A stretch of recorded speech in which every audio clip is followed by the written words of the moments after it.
The microphone crackles, and I'm alive. I stand under the scorching stage lights, my navy blazer crisp against my skin, as 300 pairs of eyes lock onto me at the Pinnacle Hotel's gala. This is it, the launch of Horizon Audio, my empire, born from a dream I nursed since I was 11. My pulse hammers as I scan the front row. For empty chairs, each with a name card I placed with foolish hope. Nora, Liam, Tucker. Like they'd show up this time. A journalist in a tweed jacket raises her pen. Miss Vale, what drove you to build this company? The question slices through the air. I grip the podium, my smile faltering as I reach for my water, stalling. The room waits. Editors, producers, influencers, all leaning in. I set the glass down, my voice barely above a whisper.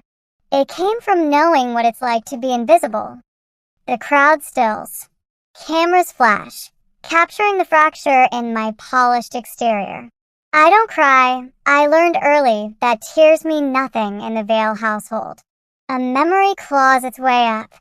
Me at 11, perched on my bed, clutching a dollar store microphone, its cord dangling uselessly. I'd whisper fake news reports to my teddy bears, imagining an audience who cared. Downstairs, my father's voice would boom.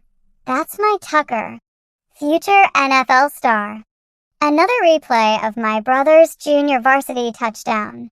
I'd raise my voice, just a little, to finish my broadcast. My mother's shadow would appear at the door.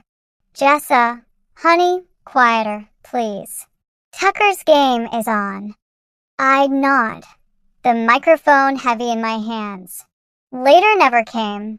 At 17, I spread college brochures across the kitchen table. Columbia's journalism program starred in blue ink. Dad, this is where I want to go. He barely looked up from his tablet. Journalism? That's a pipe dream, Jessa. Try accounting. Mom chimed in. Something stable, sweetie. I applied anyway, got in with a partial scholarship. They drove Tucker to UCLA for his football scholarship, car packed with his gear. My $15,000 tuition gap? That's deep for. A hobby, Dad said. I worked double shifts at a diner, bought used mics, and recorded my first podcast in a closet lined with egg cartons. Now, at 25, I stand here, those empty chairs mocking me. The speech flows until the journalist's question cracks me open. Being invisible, I continue, taught me to build a voice so loud the world had to listen. The room erupts in applause. Later, at 1 a.m., I'm wiping down counters at the diner, my side gig. My boss, Carla, counts tips. 2 million downloads, Jessa. Your parents must be thrilled. I shrug, scrubbing harder. They don't know. She stares.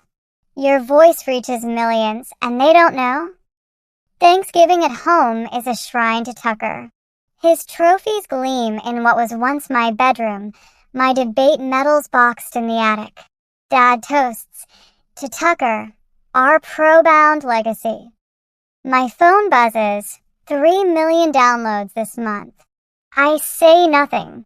Later, in the attic, I find my old microphone, JV scratched into its base.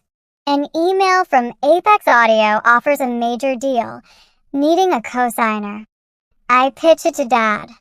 This podcast thing won't last, he says, eyes on Tucker's game reel. Come back when it's real. I sign the deal alone, betting on myself. My apartment becomes a fortress of contracts, my name the only signature. Carla offers her diner's storage for recording.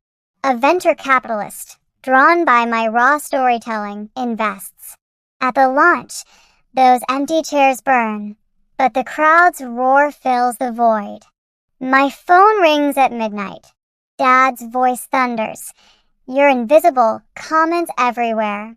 You're embarrassing us. I reply, Millions care, Dad. Just not you. The line goes dead. 6 months later, Forbes names me a 30 under 30 trailblazer. Dad's email arrives. We heard your NPR interview. Proud of you. Then the ask. Tucker's cut from the NFL. His kid needs tuition $2, $500 a month. Family helps family. I close the laptop. Their pride is conditional, timed with Tucker's failure.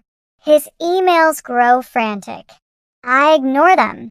Tucker storms my office, looming over my desk. You owe us, he growls. I owe myself. I counter, showing him the door. My latest episode, The Unseen Daughter, drops without names, just truth. It hits 12 million downloads. Dad calls furious. Everyone knows it's us. I reply, only if it feels true. Women flood my inbox with mirrored stories. The media frenzy grows. Headlines about Horizon's rise, my untold story. I block their numbers, their voices fading into silence. A year later, a letter arrives from Tucker's daughter, Mia, 11. I heard your podcast. I think I get why you left. Can we meet? At a cafe, she slides me a battered microphone, my old one. JV still etched on it. Mom found it in Grandpa's shed, she says. I want to write, not cheerlead like Dad wants. I teach her to record, her small voice echoing mine. The cycle breaks, not with anger, but with a whisper that finally feels free.